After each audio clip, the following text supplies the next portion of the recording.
সরকারের ঘোষণা অনুযায়ী খুলেছে দেশের সব পোশাক কারখানা। আসরে আছেন সহকর্মী রেজা খান, বিস্তারিত জানবো তার কাছ থেকে। রেজা, পোশাক কারখানা আজ থেকে খুলে দেওয়া হয়েছে, আপনার কাছ থেকে বিস্তারিত জানতে চাই।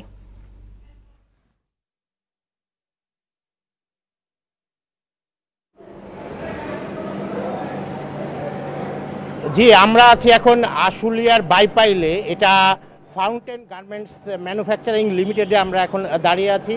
আজকে থেকে কিন্তু গতকালকে শ্রম উপদেষ্টা এবং শিল্প উপদেষ্টা কিন্তু ঘোষণা দিয়েছেন যে সমস্ত বন্ধ কারখানাগুলো আজকে থেকে খুলবে, কাজ শুরু হওয়ার কথা।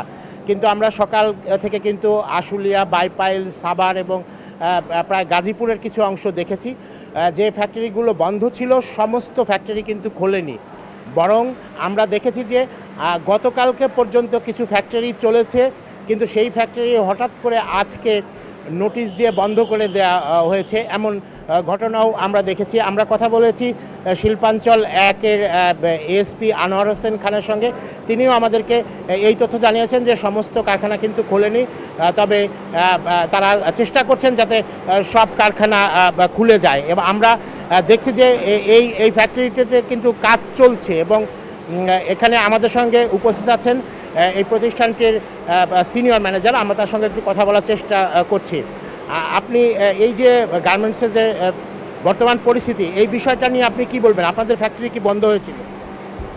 আসলে আমাদের ফ্যাক্টরি চলমান রয়েছে। চারদিকে যে ধরনের আমরা নিউজ পাচ্ছি প্রতিনিয়ত, এতে আসলে কপালে চিন্তার ভাঁজ, উদ্বেগ, উৎকণ্ঠা যেন আমাদের পিছন ছাড়ছে না। তারপরেও গতকাল মিটিংয়ের পরে এখন পরিবেশ অনেকটাই আমরা পজিটিভ দেখতে পাচ্ছি।